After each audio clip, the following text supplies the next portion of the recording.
What if I told you that the most damning evidence of a royal's falling status wasn't a leaked document, a tell-all book, or a palace insider's whisper, but a seat at a basketball game?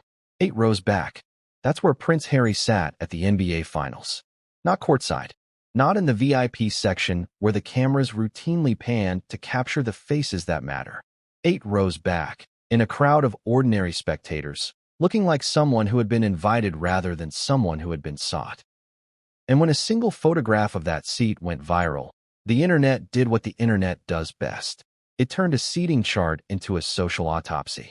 One comment, spreading like wildfire, noted that the 8th row is roughly where you end up when you are 8th in line to the throne, and nobody in the building has formally decided how to rank you anymore. It was a joke, but jokes travel fast when they capture something real. And the speed with which that observation spread tells you something specific about where the public conversation about Harry's status is sitting right now. But here's the question nobody is asking out loud. Was that seating assignment an innocent oversight, or was it a quiet, deliberate signal from an institution that has quietly decided Harry's value has shifted from essential to optional? Stay with me, because we are about to pull back the curtain on a pattern that spans the NBA, Time Magazine, Invictus games, and a $63 million scandal that someone desperately wants you to ignore. By the end of this video, you'll understand why the most powerful people in entertainment and government are quietly distancing themselves from the Sussex brand, and what that means for the future of the monarchy itself. Before we get to the explosive details of that $63 million figure and the shocking reason why Australia suddenly pulled $9 million in funding with zero warning, we need to talk about what the 8th row actually represents. It's not just a seat, it's a statement. And when you combine that seat with the fact that Netflix restructured and then quietly ended its deal with Harry and Meghan, Spotify refused to renew and its executive publicly called them grifters, and a government withdrew millions in funding with no advance consultation, you start to see a picture that the Sussex PR machine desperately does not want you to see. But here's the twist. There's a dispute brewing about who actually created the Invictus games in the first place, and the answer might shock you. We're also going to unpack the specific, documentable connections between Time Magazine, Better Up, and Harry's Time 100 recognition, connections that raise uncomfortable questions about whether that influential title was earned or acquired. And we'll dive into the work of an independent researcher who spent hours reviewing public financial documents, uncovered a redacted licensing fee and a 63% drop in direct grants to veterans, and then watched a major journalist take credit for her work without sufficient acknowledgement. This is not a hit piece. This is an evidence-based investigation into a trajectory that is becoming impossible to ignore. And if you think the 8th row was just a coincidence, wait until you hear what happened in Birmingham, San Diego, and Australia. But before we get there, you need to understand how this all started. Picture this. It's 2013. Prince Harry, still one of the most beloved figures in the British royal family, attends the Warrior Games in the United States. He watches wounded, injured, and sick service members compete in athletic events. He is visibly moved. He tells his team, "We need something like this. Something international. Something that gives veterans from every country a stage, a purpose, a moment of glory after they've sacrificed so much." That moment of inspiration becomes the Invictus Games. The name comes from a poem by William Ernest Henley. "I am the master of my fate. I am the captain of my soul." It is powerful. It is hopeful. It is everything that Harry, at his best, represents. Resilience, compassion, and a genuine desire to serve those who serve their countries. The first Invictus Games in 2014 cost approximately $1 million and hosted about 400 competitors. It was modest. It was heartfelt. It was universally praised. Harry was front and center, shaking hands, hugging veterans, crying with families. The world saw a prince who had finally found his purpose. Fast forward to the Vancouver 2025 Games. The budget? $63 million. The number of competitors?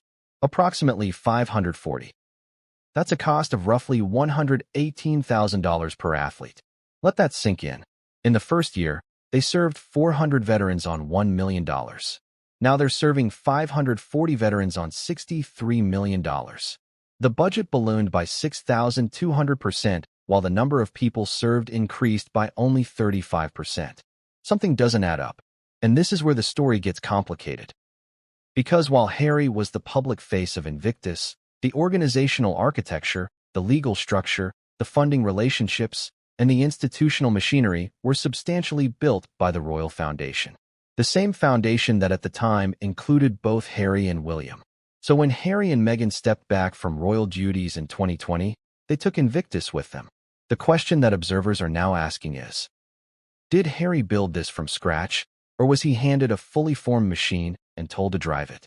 The competing account, circulating among insiders who were adjacent to the institutional machinery at the time, holds that the early planning came through the Royal Foundation infrastructure and that Harry's role, while inspirational and public-facing, was not the sole creative engine.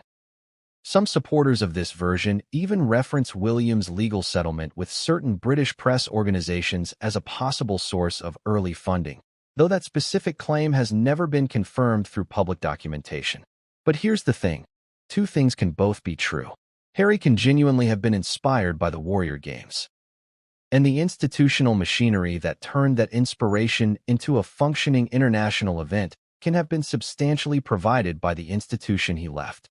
The question is, who gets the credit when the project succeeds, and who is accountable when the governance questions start piling up? And let me tell you, the governance questions are piling up fast. It was March 2025 when everything changed. An independent researcher named Rachel Maxwell began reviewing publicly available financial documents connected to the Invictus Games, and what she found would send shockwaves through the charity world. Maxwell, an ordinary person with no agenda beyond transparency, spent hours poring over charitable accounts, government budget documents, and public filings. The kind of painstaking, unglamorous work that involves reading documents most people would never voluntarily choose to read. And she cross-referenced figures that required patience and attention to detail to interpret correctly. What she uncovered was staggering. First, the $63 million total cost. Second, a per-competitor figure of approximately $118,000. Third, a redacted licensing fee in the publicly available budget documents. Why, you might ask, would a charitable organization redact a licensing fee? What is so sensitive about that number that it needed to be hidden from public view? Fourth, the charitable accounts showed a reported 63% drop in direct grants to veterans organizations in the same period that total organizational income increased. Let me say that again. Total income went up. Direct grants to veterans went down by almost 2/3. And in the same financial period, a new six-figure executive role was added to the organizational structure. Now, here's where the story gets even more interesting. Maxwell shared her findings online without charge, in the space where the people already following Invictus financial questions were paying attention. It was thorough, careful, and devastatingly clear. And then something happened that her supporters call an injustice and the other side would probably describe as journalism. A well-known journalist with a major publication wrote a story covering many of the same financial questions. That story received substantial public attention and professional credit. And according to Maxwell's supporters, the journalist did not sufficiently acknowledge the independent research that had already surfaced and documented those questions. I am not in a position to adjudicate that dispute from the outside. I do not have access to either party's account of the process. But the question it raises is real and applies far beyond this specific case. Who does the detailed, patient, document-by-document accountability work on charitable organizations connected to high-profile figures who have significant media relationships and PR infrastructure working in their favor? And how does that work get recognized and rewarded when a larger platform with more reach and more institutional credibility picks up the conclusions and makes them news? Now, let's talk about the Time 100 recognition, because this is where things get even murkier. Harry was included in Time magazine's 100 Most Influential People in Sport. The reaction followed a now familiar pattern. Questions about the basis of the selection. Online skepticism about what criteria were applied. One of the most liked comments on the announcement asked simply, "Did he buy it?" That is a joke, not an allegation. But it generated thousands of likes for the same reason the eighth row joke spread.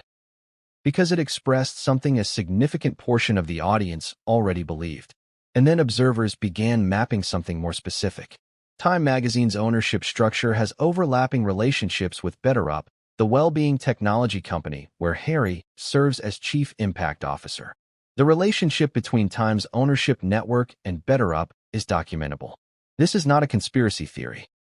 It is a traceable corporate relationship that anyone with access to public filings can verify. Now, I want to be precise about what kind of claim this is, because precision matters when the temptation is to treat a circumstantial connection as a confirmed cause.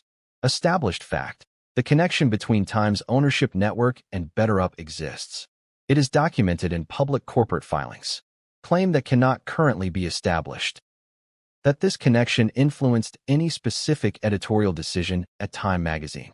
Both of those statements can be simultaneously true without contradiction. Connections exist all the time without determining specific outcomes. A connection can exist without having influenced a particular outcome. A connection can also exist and have influenced an outcome. The existence of the connection does not prove causation in either direction. But here's the structural cost. The overlap creates a question that now travels with every high-profile recognition Harry receives. The question does not go away by being unproven. It becomes part of how the recognition lands with a significant portion of the audience. That is the cost of having overlapping institutional connections in a media environment where people are more willing than ever to map those connections publicly and draw conclusions from the map even before causation is established. And if you think that was complicated, wait until you hear about the Birmingham and San Diego chapters. Because this is where the story moves from abstract financial questions to real-world impact on ordinary people. Birmingham is a city with well-documented and publicly discussed financial difficulties. Budget cuts, service reductions, genuine pressure on the resources available to ordinary residents. Yet, Birmingham has also been publicly discussed as the host city for a future Invictus Games edition, with significant public funding reportedly committed toward the event. The contrast between those two facts has not gone unnoticed by people who live and work in Birmingham. The question being asked there is the version that tends to cut most sharply. How is there money for this? And not for the things we have been repeatedly told there is no money for. That is a legitimate question asked by people who have a direct and personal stake in the answer. Now, San Diego is reportedly being positioned for the 2029 games. California is a state with its own budget pressures and competing priorities for public spending. The question of how the games will be funded, what public contribution might be involved, and what the economic impact calculus will look like is already being asked in the relevant circles. And then we have Australia. Australia's withdrawal of a reported $9 million funding commitment added a specific and notable data point to this picture. The way the withdrawal happened, with organizers reportedly learning about it shortly before it became public without the extended consultation that major funding relationship changes usually involve, suggests a decision that was made with some urgency and communicated without the usual advanced warning. Government funding decisions for charitable events do not typically happen that way, unless something has shifted materially in the internal assessment of the relationship's value to the government making the commitment. Governments review these relationships. When the review produces a decision to withdraw $9 million on short notice without extended consultation with the organization being withdrawn from, the conclusion of that review is visible even if the reasoning behind it is not publicly documented. Now let's bring this back to where we started, the NBA and that eighth-row seat. Because the NBA moment is not just about where he was sitting. It's about what that seat communicates about his current value to the event's public image. The eighth row. The NBA commissioner invited Harry to the finals as a reported guest. He attended. Cameras caught him in the crowd during a broadcast moment. And the notable detail, the one that generated the most commentary and the fastest spread across social media, was where he was sitting. Not the floor. Not courtside, where the cameras regularly cut during play to show who is there and what they think of what they are watching. Not in the front few rows where the seating communicates that the event organizers have made a decision about this person's importance to the room. 8 rows back. Visible but not prominent. Invited but not featured. Now, here's the truth that nobody in the palace wants to admit. The eighth row is not an insult on its own. You can be a personal guest of the commissioner and still end up in the eighth row. You can be important to the evening without being courtside. But the context matters enormously. And the context here is a trajectory. A year ago, 3 years ago, 5 years ago, Harry's public profile would have commanded a different placement almost automatically. Not because of who he is as a person, but because of what his presence communicated to the media environment around the event. The trajectory implied by the eighth row, not the seat itself, but what the seat communicates about his current value, is what the memes and the comments were actually processing. The specific comment that spread most widely, eighth row for the man who's eighth in line to the throne, is a joke. But jokes spread when they capture something real. And this one spread very, very fast. And then came the Spike Lee moment. Cameras caught a brief exchange between Harry and Spike Lee during the event. Social media users began interpreting it immediately and divided sharply based on their existing dispositions. Some read it as Harry offering a greeting or a handshake that was not accepted in the way he expected, with Lee's response characterized as dismissive or redirecting. Others said the footage was too brief, too ambiguous, and too easily misread to support any specific conclusion about what either person intended. But here's the thing. The clip spread because people wanted it to mean something. And what they wanted it to mean depended almost entirely on what they already believed about Harry's social standing in the spaces he has been trying to occupy. That is how viral moments work. They become projection surfaces. The actual event was probably a few seconds of two people exchanging a greeting in a crowded arena. What it became online was a test of audience loyalty. I am not telling you the Spike Lee moment proved anything specific or unflattering. The footage is genuinely ambiguous, and I have no inside information about what either person was thinking. What I can say with certainty is that the enthusiasm with which a significant portion of the internet applied a particular reading to that ambiguity reflects a pre-existing mood about Harry's standing in the rooms he is trying to be in. Now let me ask you something. What happens when the institutional drama that powers the commercial operation becomes background noise rather than breaking news? What happens when the departure story has aged further, the titles have less novelty attached to them, and the controversy has less urgency because people are less surprised by it? That is the question that every element of this story is asking. The Invictus finances, the eighth row, the better uptime connection, the brand trajectory, the Australian withdrawal, the Birmingham cost debate.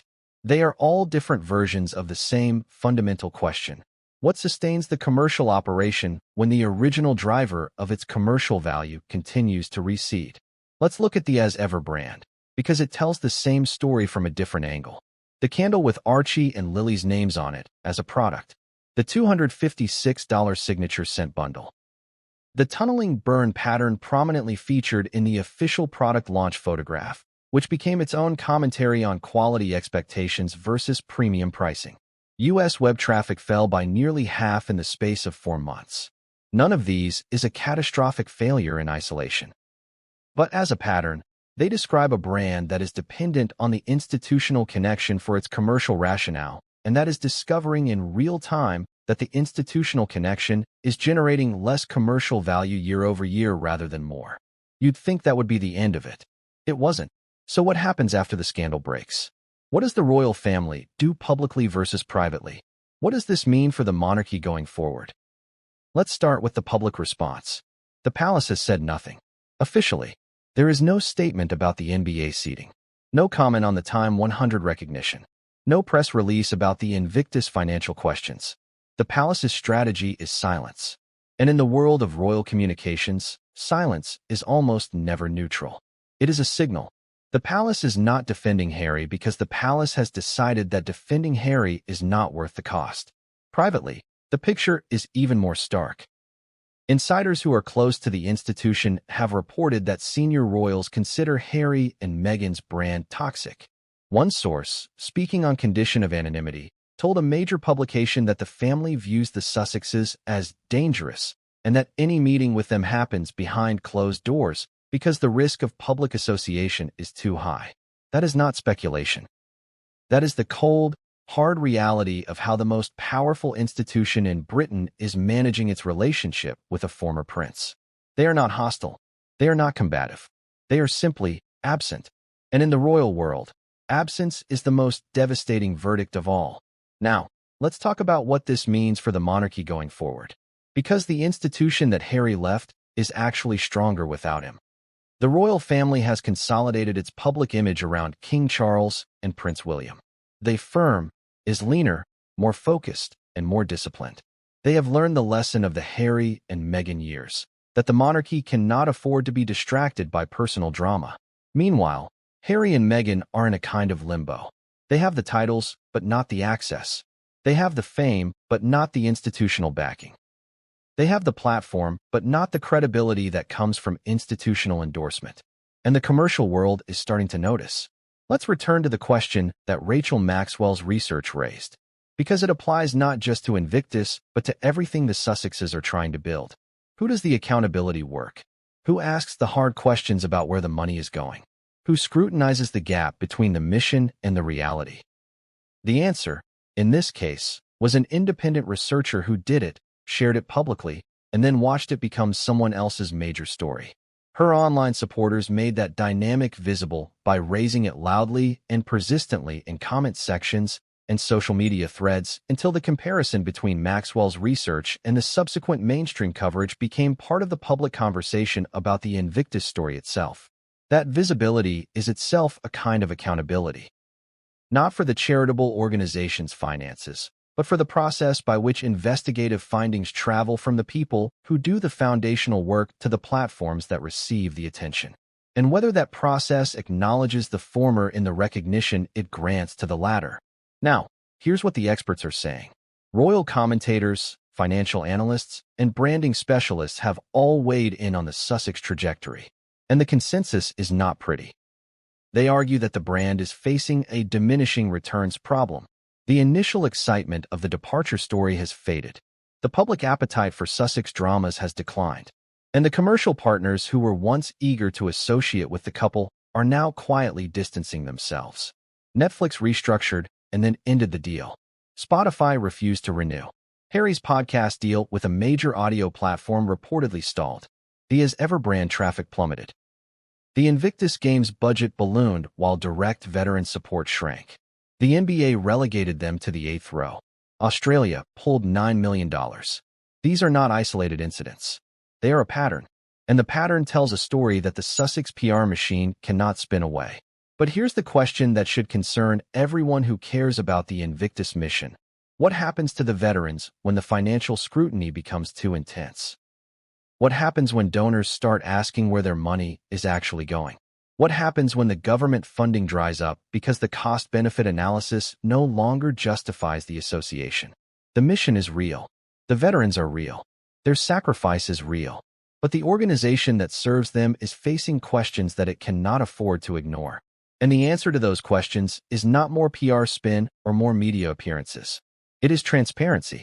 It is accountability. It is a governance model that puts veterans first and organizational growth second. So let me leave you with this. The official story says that Harry is a humanitarian, a veteran advocate, and a global influencer who is making a difference. And that is true. He has done real good. The Invictus Games have helped thousands of veterans find purpose and community. That is not a lie. It is not spin. It is a fact. But here is the truth that the palace wants you to forget. The same man who inspired millions is now sitting in the 8th row, facing questions about a $63 million budget that serves fewer veterans than ever before, and watching his commercial partners quietly walk away. The story is not over. The trajectory is still unfolding. And the question that will define the next chapter is not whether Harry is a good person or a bad person. It is whether his brand can survive the scrutiny that comes when the institutional drama fades, and the only thing left is the work itself. The palace wants you to forget this story. They want you to believe that Harry is irrelevant, that his projects are failing, and that the monarchy is better off without him. And maybe they are right. But maybe, just maybe, there is a version of this story where Harry does the hard work, answers the hard questions, and builds something that lasts beyond the controversy. I genuinely do not know, and I am not sure anyone does. What is your read on this? Do you think the Sussex commercial operation can survive without the royal drama as its primary engine? Which story struck you as the most significant single indicator of where things are actually heading? The eighth row? The better uptime connection? The Invictus governance questions? The Australian withdrawal? Or something else entirely? Drop your honest take in the comments below. Subscribe to Palace Insider so you never miss what we cover next. And hit that like button if you want to see more of this kind of analysis. Because the truth is always worth pursuing.